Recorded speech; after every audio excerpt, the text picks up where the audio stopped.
ಅಪ್ಪಯ್ಯ ಮನೋ, ಅಪ್ಪಯ್ಯ ಮನೋ ಎಲ್ಲಿದ್ಯಾ? ಇಲ್ಲೇ ಇದೀನಿ ಹೇಳ. ಲೇ ನಮ್ಮ ಅಮ್ಮನಾಣಿ ಹೇಳ್ತಾ ಇದ್ ಬಡತನದಿಂದ ಬೆಳ್ಕೊಂಬಂದಿರೋಂಥವ್ರು, ನಾವು ಯಾರಿಗೂ ಸಂದೇಶ ಕೊಡೋಂಥದ್ದಲ್ಲ. ಏನಂತಂದರೆ ನನಗೆ ನಾನು ಹಾಗಾಗಿ ಮಕ್ಕಳಾದಂಥವ್ರು ತಂದೆ ತಾಯಿಗೆ ನೋವು ಕೊಡಬೇಡಿ. ಈಗ ಮೂರು ಜನ ಕೂರಿಸ್ಕೊಂಡು ಬೈಕ್ಗಳಲ್ಲಿ ಹೋಗೋಂಥದ್ದು, ಫಾಸ್ಟಾಗಿ ಹೋಗೋವಂಥದ್ದು, ಆಕ್ಸಿಡೆಂಟ್ಗಳು ಮಾಡ್ಕೊಳ್ಳೋಂಥದ್ದು, 2 ಲಕ್ಷ 3 ಲಕ್ಷ ತಂದೆ ತಾಯಿ ಕಷ್ಟ ಕೊಟ್ಟು ರೋಪುಗಳಾಕಿ ದೊಡ್ಡ ಬೈಕ್ಗಳು 4 ಲಕ್ಷದ ಬೈಕ್ಗಳು ತಗೊಂಡು ತಂದೆ ತಾಯಿ ಮಾತು ಕೇಳಿದೆ ಅಷ್ಟೊತ್ತಿನಲ್ಲಿ 3 ಜನ 4 ಜನ ಹೋಗಿ ಆಕ್ಸಿಡೆಂಟ್ಗಳು ಮಾಡ್ಕೊಂಡು ಮನೇಲಿ ತಂದೆ ತಾಯಿ ಕಾಯ್ತಾ ಇರ್ತಾರೆ. ಒಂದು ಜೀವ ಕಾಯ್ತಾ ಇರ್ತದೆ ಸರ್, ಮಗನ ಬರ್ತಾನೆ ಅಂತ. ಬಂದಿಲ್ಲ ಅಂದರೆ ಆ ತಾಯಿ ಪರಿಸ್ಥಿತಿ ಏನಾಗ್ಬೋದು ಸರ್? ಒಬ್ಬ ಹೆಣ್ಣಾದವಳಿಗೆ ಗಂಡ ಸತ್ತು ಮರ್ತು ಬಿಡ್ತಾರಂತೆ ಸರ್. ಒಂದು 2-3 ವರ್ಷ ಮಗ ಸತ್ತದ್ದು, ಮಗಳ ಸತ್ತಿದ್ದು ತಾನು ಮಣ್ಣಾಗೋರ್ಗೂ ಮರೆಯೋಕ್ಕಾಗಲ್ಲ ಸರ್. ಹಂಗಾಗಿ ನಾನು ಹೇಳೋದು ಇಷ್ಟೇ, ಹುಡುಗರಿಗೆ ನಿಮ್ಮ ಕೈಲಿ ಎಷ್ಟು ಸಾಧ್ಯ ಆಗ್ತದೋ ಅಷ್ಟು ಓದ್ರಿ. ಸಮಾಜಕ್ಕೆ ಒಳ್ಳೆ ಪ್ರಜೆಗಳಾಗಿ, ಓದಿದವರೇ ದೊಡ್ಡ ಬುದ್ಧಿವಂತರು ಅಂತೇನಲ್ಲ. ಭಗವಂತ ಏನೋ ಜೀವನ ಕೊಟ್ಟಿರ್ತಾನೆ. ಆದರೆ ತಂದೆ ತಾಯಿ ಮನಸ್ಸು ನೋಯಿಸಿ ಏನು ಮಾಡಬಾರ್ದು ಅನ್ನೋದು ನನ್ನ ಉದ್ದೇಶ ಸರ್. ಇವತ್ತಿನ ಯೂತ್ಸ್ಗೆ ಹೇಳೋಂಥದ್ದು ಅಷ್ಟೆ. ಆಮೇಲೆ ಒಟ್ಟು ಕುಟುಂಬಗಳು ಬಿಟ್ಟೋಗ್ಬೇಡ್ರಿ. ನಾನೇ ಹೇಳ್ತಾ ಇದ್ದೀನಲ್ಲ, ನಂಗೆ 15 ವರ್ಷ ಆಯ್ತು ಬಹುಶಃ ನಾವು ಬೇರೆ ಹೋಗಿ. ಆ ಕೂಡು ಕುಟುಂಬದಲ್ಲಿದ್ದಂಥ ಸುಖ ಸರ್ ಬೇರೆ ಹೋದ್ಮೇಲೆ ಸಿಗಲ್ಲ ಸರ್.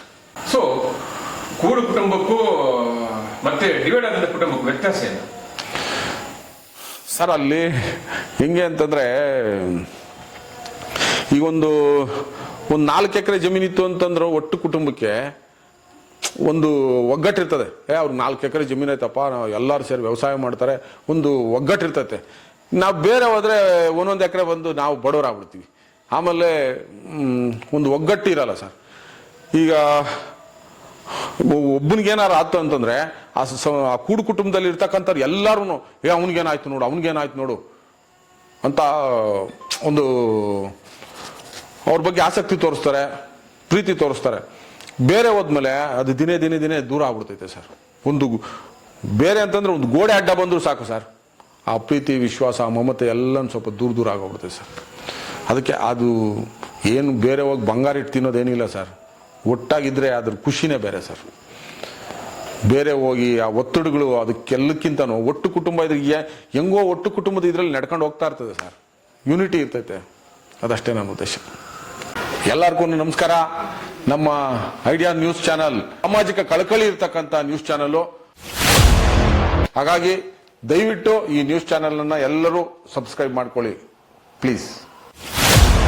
ನಮಸ್ತೆ ಎಲ್ಲ ನನ್ನ ಪ್ರೀತಿಯ ಕನ್ನಡಾಭಿಮಾನಿಗಳಿಗೆ, ಕಲಾಭಿಮಾನಿಗಳಿಗೆ ನಿಮ್ಮ ಪ್ರೀತಿಯ ಶಿವಾರ ಉಮೇಶ್ ಮಾಡೋ ನಮಸ್ಕಾರಗಳು. ಕೋಲಾರದ ಸಮಸ್ತ ಬಂಧುಗಳು, ಕರ್ನಾಟಕದ ಎಲ್ಲ ಕಲಾಭಿಮಾನಿಗಳು, ಕನ್ನಡಾಭಿಮಾನಿಗಳು ಈ ಐಡಿಯಾ ನ್ಯೂಸ್ ಚಾನಲ್ನ ಸಬ್ಸ್ಕ್ರೈಬ್ ಮಾಡ್ಕೊಳ್ಳಿ, ಬೆಂಬಲಿಸಿ, ಆಶೀರ್ವದಿಸಿ, ಆನಂದಿಸಿ, ವಿವೇಚಿಸಿ, ವಿಚಾರಿಸಿ.